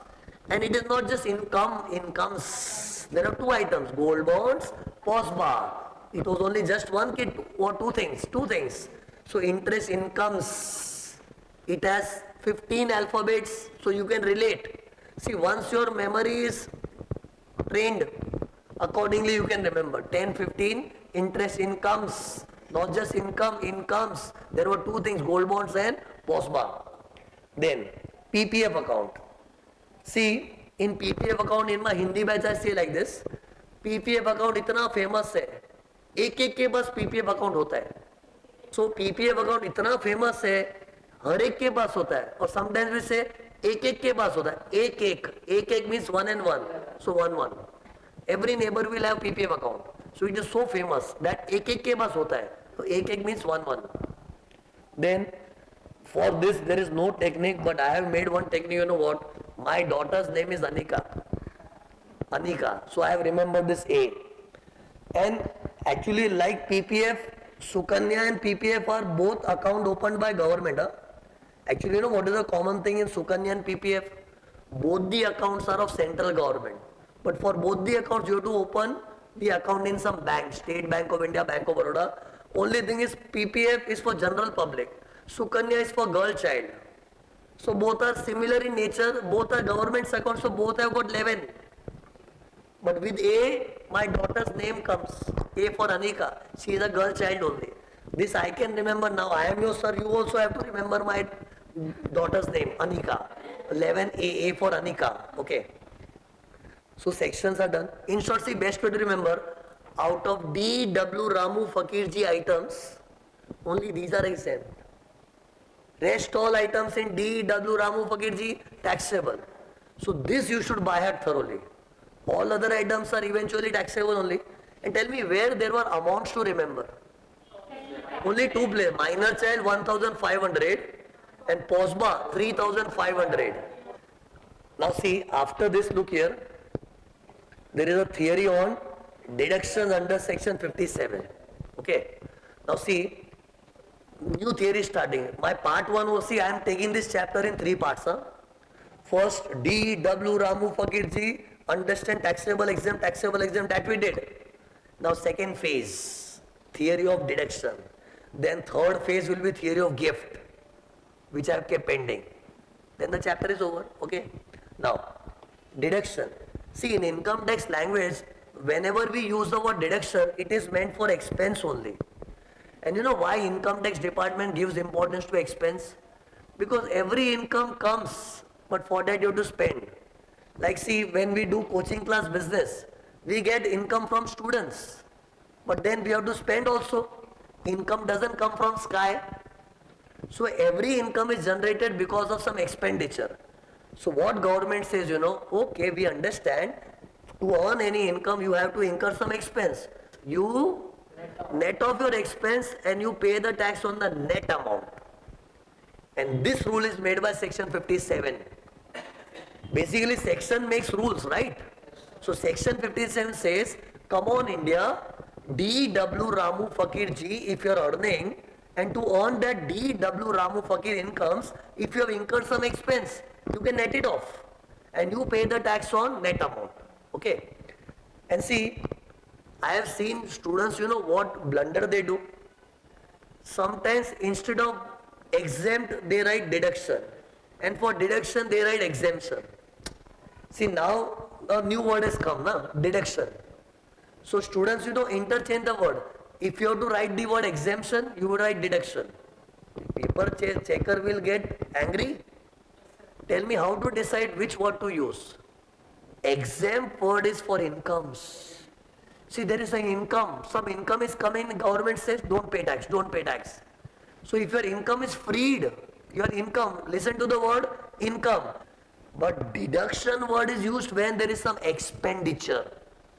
Only when there is some expenditure you should use the word deduction. Okay. So be careful while you are using the word deduction and exempt. You train your mind like this only. For incomes the word is exempt. And for expenses it is deduction. Okay, now look here. This is just a basic thing. Now there are 5 good points I will teach you. And then this theory will get over. See, I will show you the summary in advance only. Look. Can you see example 1? Look at this one. This way you will count 5. 1, count here 1, then 2, okay, then 3, okay, then 4, okay, then 5.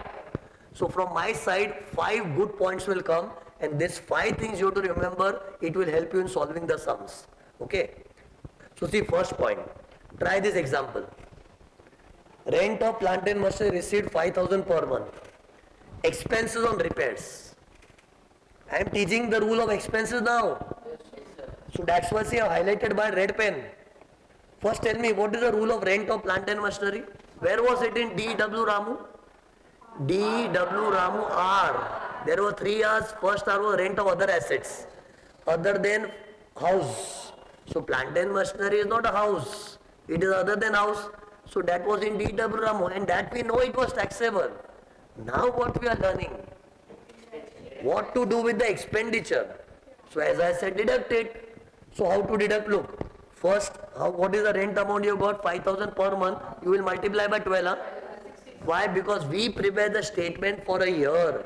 Income tax reporting is done from year to year. And by the way, what is our year in the exam? 24-25 I told you at the beginning today. Don't think of random year. It is 1st April 24 to 31st March 25. So it is 12 months. So multiply by 12 months. Multiply. How much? 60,000. So this I will write first in the inner column. And then I will minus the expenditure of 12,000. See, 12,000 is not given per month. It's per annum. So minus it. So in the outer column you will get the balance. And see the presentation. Be careful about presentation. Students present anyways they want. You have to write systematically less deduction under section 57. They keep marks for this also. Simply putting the amount and minusing and giving the net amount, that will not fetch you marks. You have to write less deduction under section 57. Okay? And then minus it. And see, don't think that something for rent I have taught. See, rent is just an example. For that matter, any income you take, if any income you find some corresponding expense, deduct it. See, for example, I have to take something, na? So don't buy it, Suresh taught something special about rent. It's not about rent. Any income for that matter. Okay, so one thing is over. This was a basic thing. Now try the second example. Try this. Agriculture income 5 lakhs. See, agriculture income is exempt or taxable. If it is in India, it is exempt under 10(1). Now, have they told us it is in India or not? Problem is silent, make positive assumption that it is in India only. Whenever problem is silent, make positive assumption that nothing is given means it should be in India only. So it is exempt under section 10(1). But they have given some expense. So you know what students do? They minus here also. Sir is told to deduct the expense, I will deduct the expense. Deduct the expense but only for taxable incomes. Exempt income we put dash. And when the amount is only dash, so what plus minus? Nothing, just put a dash. That means you will ignore the expense given. They will give you the expense to fool you. But you are smart enough to understand that dear, this is exempt. So I have to put a dash. So I will not get carried away by the expenses. So see what I have done here. Simply dash. But you know what why I have to teach this? Because see, in the previous example, what did I say? See students, whenever you see the expense, you should minus it. But be careful. Only when the income is taxable, you minus the expense. But if the income is only exempt, you just put a dash, ignore the expense given in the question, okay? Two rules we have made. Taxable income, deduct the expense. Exempt income, ignore the expense. This way 5 rules will come. Huh? Now next rule, try this. Winnings from lottery. It can be any winnings, a horse race, nowadays online games, gaming. Now winnings from lottery is what? Exempt or taxable? It is taxable. And right now what did I say? Taxable income, deduct the expense. Exempt income, ignore the expense. So winnings is taxable income. So you should deduct the expense. Okay. But for winnings, government does not allow you to deduct the expense. This is an exception. Generally, any taxable income, deduct the expense. But for winnings, expenses are not allowed. Why? Because government feels, look here, winnings is not from the expenditure. Winnings is from the luck. You are lucky to win. You didn't win because you expended. See, if expenses can give me the winning, I am ready to expend. I will win a lottery, okay, I am also ready to expend. See, by expending, you don't win. You win because of luck. So winnings is connected with luck. It's not connected with expense. So for expense, government says, it is not because of expense you got the winning, you are lucky. So expenses has got no connection. See, in my coaching class, I will earn income only if I spend. If I have a benches, classroom, projector, camera, if I spend, then only I will get the income. So fees from students is because of luck or expenses. So we deduct also. Anyways, coaching class example is wrong in income from other source. It is a business, huh? It will come. But anyway, the point is what you know. I get students' fees not by my luck. It is by expenses. Every income comes from expense, comes from effort, hard work. But this is coming from no effort, no hard work. It coming merely from luck. So that's why government is not ready to allow you any deduction. And see, government also says you got free income. Nicely, many times, you know, online games you play, you win 50,000. Luckily. So it is effortless income. So government also wants full tax. If government gives you some deduction, amount will become small, tax will become small. That government doesn't want. Income is free of cost.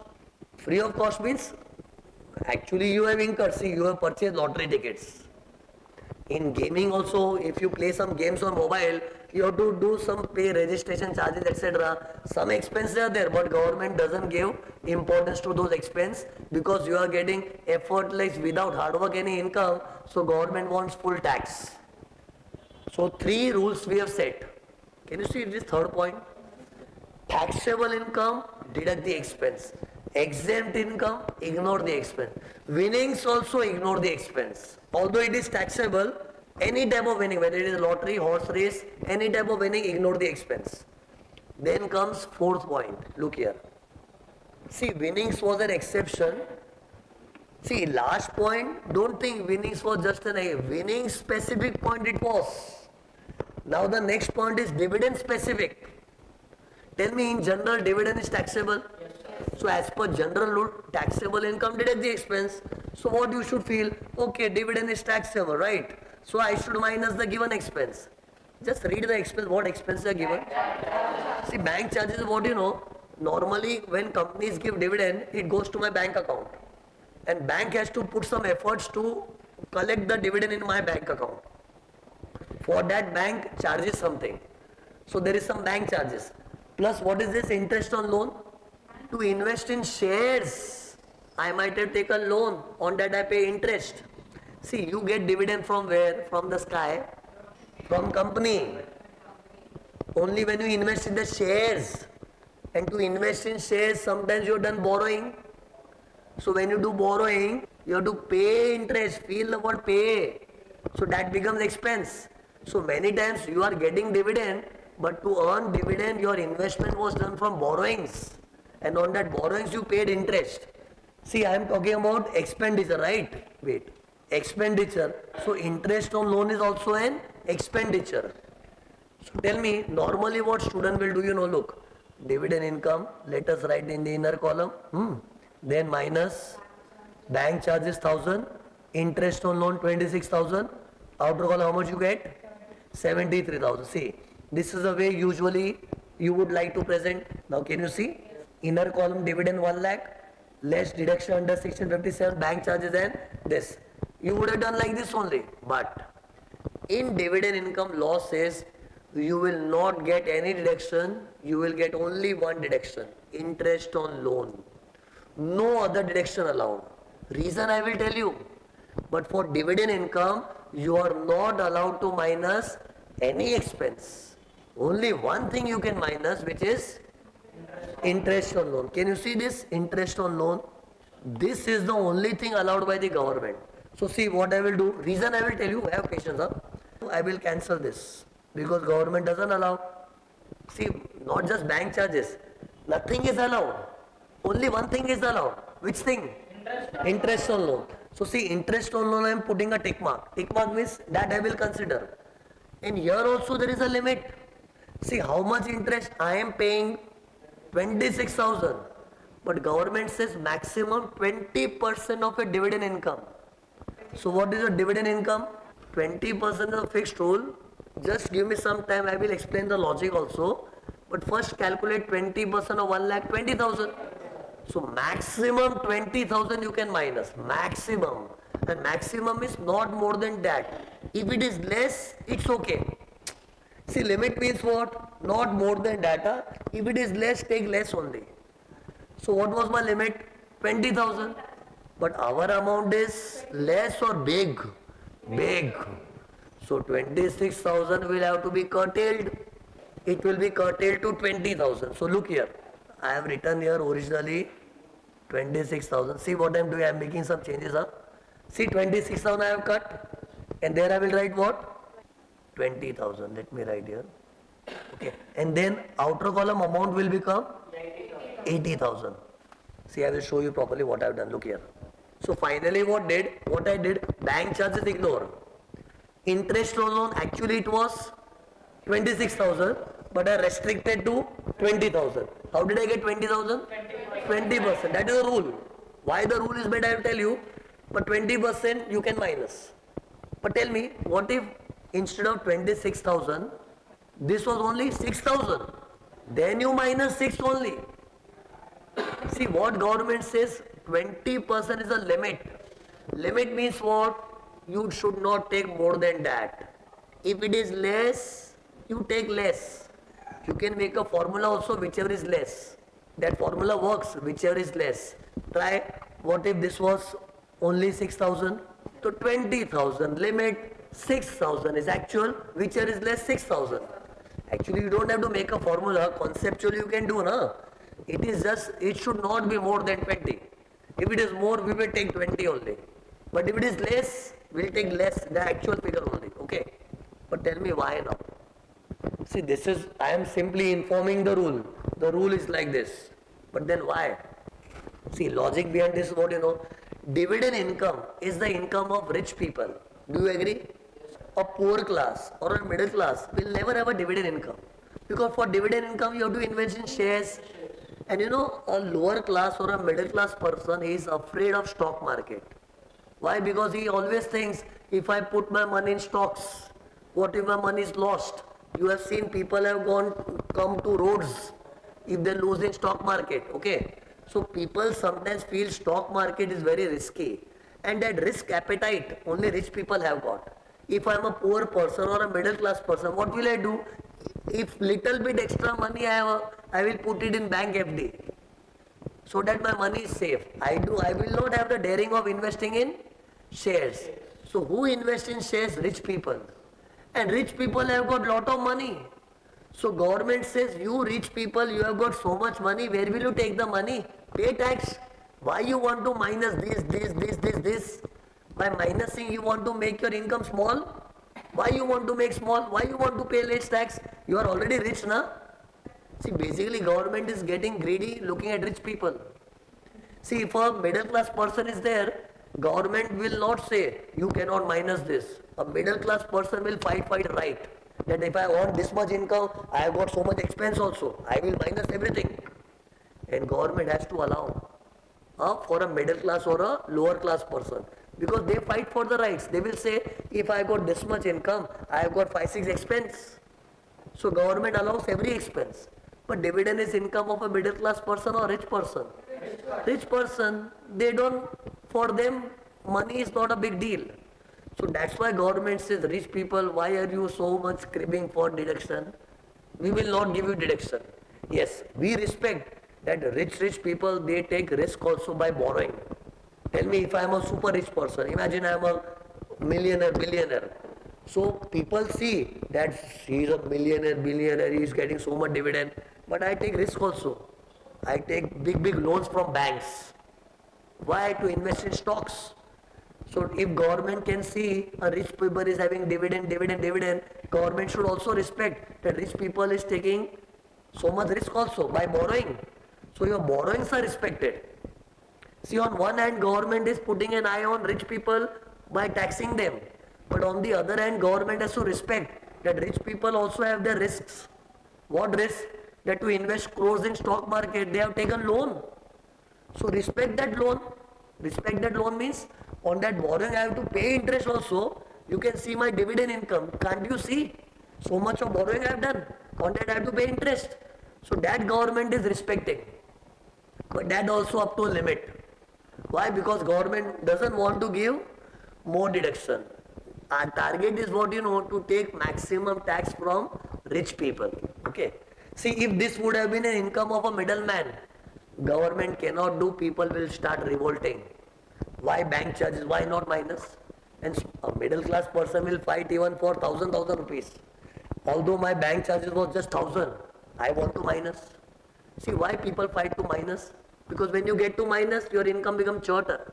Shorter means small. And the answer becomes small, your tax will be small. And you will fight for every small amount. But because these are rich people, they don't bother also. And government is not bothered to listen to them also in case they argue also. Government says you are rich, simply pay the tax. Only one thing you can minus, that is, that also if you have done some borrowing from here and there. And on that you have to pay interest, and that also up to a limit. Maximum 20% of a dividend income. Actually this same rule is for mutual fund income also. Huh? See, whether it is dividend income or mutual fund income, it's a choice of rich people. In my example you can say dividend, but the rule applies to mutual fund income also. So tell me here also same thing, if it was a mutual fund income and then some expenses were given, you will do the same thing. So rule is same for dividend as well as UTI, mutual fund income. In Ramu, U was there. So whether it is DW Ramu's D or Ramu's U, the rule is same. 4 points. But see, this point was only for dividend and mutual fund income. Like previous point was for winnings. But my first 2 points were general. Huh? In first point I wanted to say in general, taxable incomes, deduct the expense. Any income. Second point was also general. Exempt income, any income, don't deduct the expense, because exempt income we put a dash. First 2 points were very general. Third was winnings specific. For winnings, no deduction. Fourth was dividend and mutual fund income specific. Okay. Last point is family pension specific. For family pension, there is a special rule. You know, today what did I say? Family pension, if it is received by the wife or family of an army employee after his death, then we have full sympathy. It is exempt under section 10, 19. But that is for army employee, right? Now imagine an employee was not working in army. He was a normal employee. He was doing job in some company. He died. Now family is getting pension. That is not exempt under section 10, 19. That is taxable. But here also government has got some emotion. See, after all, see whether your husband was working in army or a normal job, someone's husband dying and you left alone with your family, it is a sympathetic feeling. So here also government has given a sympathy. And what is the sympathy, you know? Family pension, whatever amount you get, 1/3 is tax free. Fixed 1/3 rule. This is not army employee's wife, huh? General employee. Army employee wife, she is having a great advantage. Not to say advantage, poor, she is left alone, but then for her there is no limitation, completely exempt. Even if she gets pension of 5 to 6 lakhs in a year, fully exempt. But for general employees, it is 1/3. So tell me, if a wife is getting pension of say 3 lakhs, so 1/3 of that is how much? 1 lakh. So 1 lakh is, law is not saying exempt here. Law has used the word deduction. See, here government is using the word deduction. Why, you know?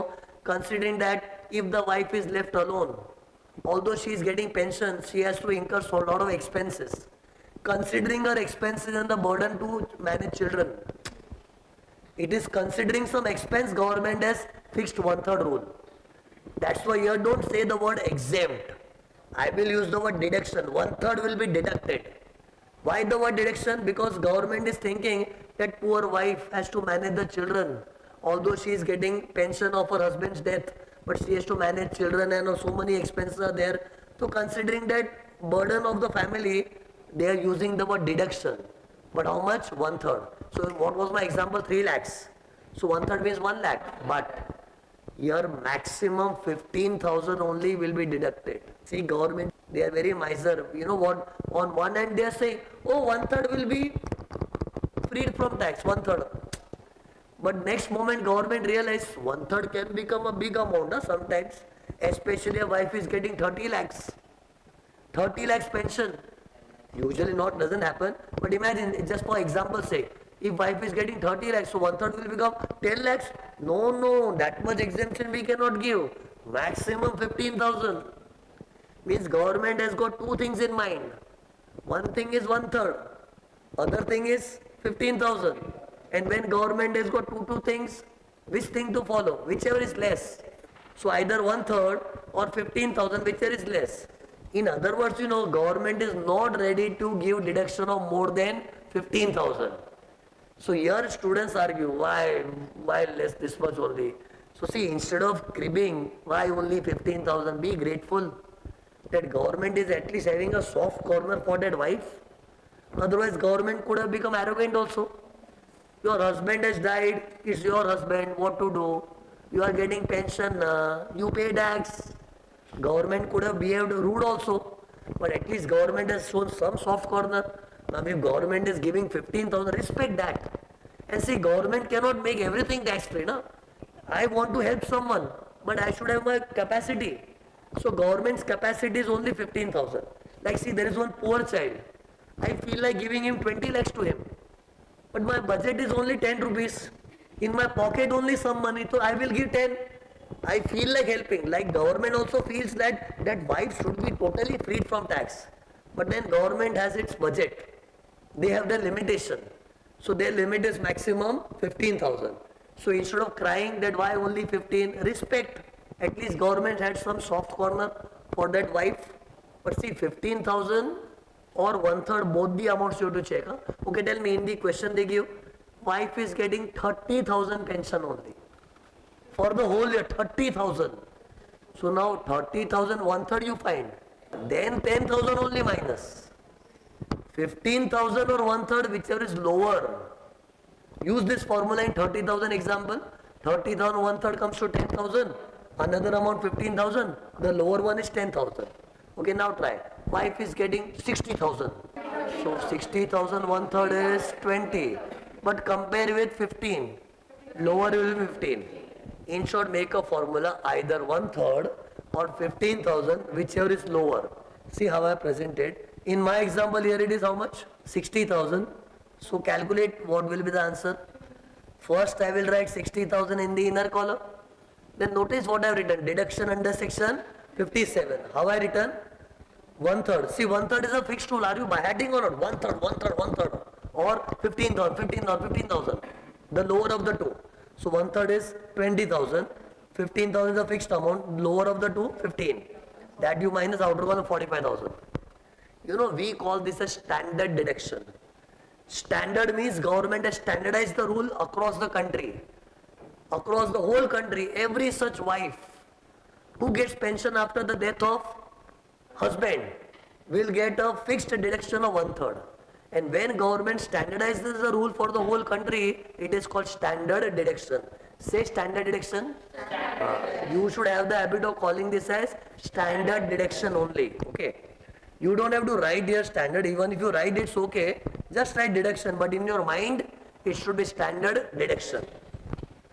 5 points are done.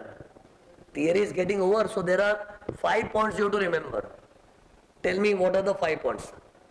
Taxable income, deduct all expense. Feel my tone, huh? Taxable income, deduct all expense. Exempt income, ignore all expense. Winnings also ignore all expense. Dividend and mutual fund deduct only one expense. Interest on loan, that to maximum 20% of the income. Family pension, standard deduction. Look at this. Read again, repeat. Taxable income, deduct all expense. I am hammering all because at one place it's all only one. In dividend it's only one thing, na? Then exempt income, ignore all expense. Winnings, ignore all expense. See, logic also you remember or not? Exempt income we put dash only. Winnings comes from luck. It has not got any connection with expenditure. It is connected with your luck. And we are not minusing luck here. We are minusing expense. And with expense it has got no connection. So ignore all expense.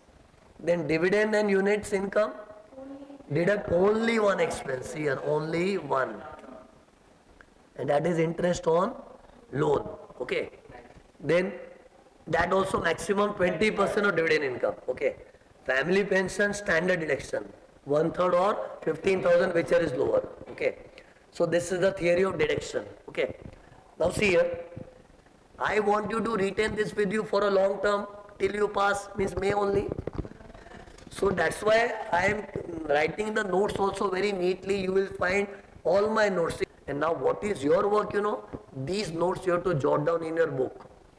And trust me, on exam day, although I will be providing one printed book of mine, that is also notes written in my own language. That is also very simple. But on exam day, you have got so much less time that eventually you will end up reading this only. So that's why, you know, you have the habit of writing these notes in your book. So whatever I have taught, all this you have to write. And this way, by the end of the batch, you know, good notes will be developed which will be so useful one day before exam. You have to just finish and you will be so much attached with the notes because you have studied through these notes only. And that only if you study regularly, it will be very, literally memorized in your subconscious mind. It will help you on exam day. But one day, out of shame, you will have to study. Okay, that's why shamelessly I'll be asking every lecture, so that my image should be such in front of your eyes that this sir will come. He will start asking. So even if I don't want to study, I will study. And ultimate object is what, along with the class only, subject should get over. But that is not a success. My success is what, when I am able to teach you nicely and you also remember everything. That is a real success, okay? And my plan is what, what is remaining now, theory of gift. My style is what, I don't solve every sum in the class. I will just give you idea that you have to solve the sums like this and then you will have to try the sum. And it's not I am escaping from my responsibility. I want that first you try And in the subsequent lecture you will notice I will discuss everything in detail. But I solving with you, you are not getting to learn only. But first you try, then I discuss, you will understand how much you know and where do you do mistakes. Okay. So 2-3 sums we will solve together, rest all sums will come in homework. This is my final CA notes, but this kind of notes you will get. These are final CA notes, but similar notes you will get for CA Inter, okay? And these are also very simple notes. So for you, you will have 2-3 sources from my side. My iPad notes, which will be given on app, okay? Concept book, which will be color book, okay? Blue and red color mixed, and one question book, okay? So we'll continue after break.